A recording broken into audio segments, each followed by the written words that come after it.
Europe और Africa के दरमियान ये स्ट्रेट ऑफ गिब्राल्टर 14 किलोमीटर के यहाँ पे इनकी लंबाई है। यहाँ पे कोई भी ब्रिज नहीं बना सका। ये देखो यहाँ पे स्पेन का एक नॉर्मल सा सी व्यू पॉइंट है और वो सामने मोरक्को का सबसे फेमस जबेल माउंटेन है और वो सामने नज़र आ रहा है। ये इतना पास है लेकिन हिस्ट्री में ये बन ही नहीं पाया। इसकी क्या वजह ये वीडियो के आगे समझेंगे। ये स्ट्रेट ऑफ गिब्राल्टर बहुत ज़्यादा स्ट्रेटेजिक लोकेशन रखता है। अगर इसकी इंपॉर्टेंस की बात करें तो यूरोप से अफ्रीका सिर्फ आधा घंटे में जा सकते हो।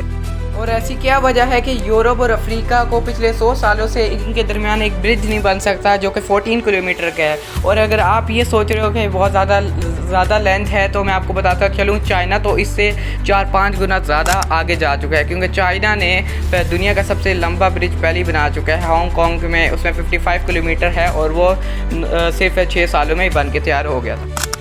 अगर इसके बाद टनल की बात की जाए तो टनल जो कि यूके और फ्रांस को जोड़ता है और जो 1990s में बना था longest tunnel in the world, जो कि सिर्फ 6 सालों में बन के तैयार हो गया और अभी भी इन्हीं के पास ही रिकॉर्ड है।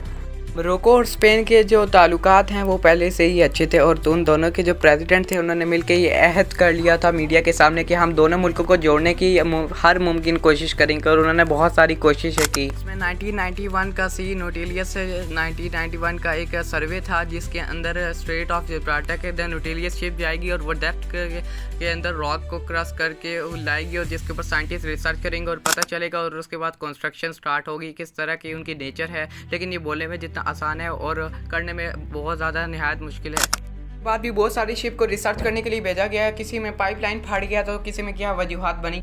बेसिकली स्ट्रेट एक जो पॉइंट का नाम है और अगर आप स्ट्रेट ऑफ जिब्राल्टर के राइट साइड पे देखोगे वहाँ पे मेडिटेरियन सी है और वो इक्वेटर के पास होने की वजह से वहाँ पे वार्म वाटर पाया जाता है। और अगर लेफ्ट साइड पे देखोगे वहाँ पे अटलांटिक ओशन है और जो कि अंटार्कटिका का जो कोल्ड वाटर है वहाँ से आता है। और जब ये दुनिया में एक ही पॉइंट है जहाँ पे कोल्ड और वार्म वाटर मिक्स होता है, जब मिक्स होता है तो गर्म पानी ऊपर चला जाता है और जो ठंडा पानी होता है वो नीचे चला जाता है और ये इतनी स्पीड से घूमते हैं कि वाटर का टोर्नेडो अगर आप कहो तो इस प्रोसेस को एफ व्हीलिंग कहते हैं साइंटिफिकली। और ये कन्वेंशनल करंट मतलब और इससे होता क्या है कि पूरा स्ट्रेट में अनगिनत मतलब कि लातादाद हर जगह पर वेव बहुत ज़्यादा ऊपर उठती हैं, जिसकी वजह से जो बोट्स होती हैं, जो शिप होती हैं, उनका स्टे करना, उनका वहाँ से गुजरना मुश्किल हो जाता है। यही वजह है कि वहाँ पर हवा की रफ्तार जो होती है वो भी बहुत ज़्यादा तेज़ होती है। रिसर्चर ने बहुत ज़्यादा रिसर्च करने के बाद इस रूट को मतलब कि इस ब्रिज को बनाने के 2 पाथ निकाले और नंबर 1 पे था केनियन रूट जो कि 2 पॉइंट्स को इन दोनों के मुल्क को जोड़ा था और जो शॉर्टेस्ट रूट था या पाथ था जिसकी लंबाई 14 किलोमीटर और दूसरी तरफ था थ्रेशोल्ड रूट जो कि लॉन्गेस्ट है और इसकी जो लंबाई है वो 28 किलोमीटर है। तरफ इंजीनियर ने अपना रूट इख्तियार कर लिया था, मतलब कि 2 पाथ थे, उनमें से किस पर उन लोगों ने ब्रिज की कंस्ट्रक्शन स्टार्ट करनी है। लेकिन दूसरी तरफ कुछ रिसर्च में जो स्ट्रेट ऑफ जिब्राल्टर की जो डेप्थ में कुछ ऐसी चीज़ें निकली जिसने सबसे पहले केनियन रूट के बारे में बात करते हैं। रिसर्चर को पता चला कि इसकी जो डेप्थ है वो 800 मीटर है। मतलब कि अगर 3 आईफिल टावर को अगर एक के साथ एक ऊपर खड़ा करें तो इतनी डेप्थ है। मतलब कि अगर आपको ये 50 या 55 किलोमीटर का जो इंग्लिश चैनल का डीपेस्ट पॉइंट जो है इंग्लिश चैनल का वो सिर्फ और सिर्फ 180 मीटर है। मतलब कि आप इससे 5 गुना ज़्यादा वो है। केनियन रूट जो कि 14 किलोमीटर लंबा है और जो कि हर एक उसकी गहराई 3 आईफिल टावर का है। इसका मतलब जो टावर्स बनेंगे वो हर एक 3 आईफिल टावर जितने लेंथ इसकी डेप्थ होगी तो इसका मतलब है कि बिलियन टू ट्रिलियन डॉलर का सिर्फ यहाँ पर ही खर्चा हो जाएगा। ये येलो कलर की चीज़ मैप में देख रहे हैं जिसे ब्रेकिया कहते हैं। स्ट्रेट ऑफ जिब्राल्टर के डेप्थ के अंदर यहाँ पे क्ले और ब्रेकिया पाया जाता है। बेसिकली ब्रेकिया ब्लॉक और स्टोन को कहते हैं जो कि नेचुरली बहुत ज़्यादा वीक होते हैं।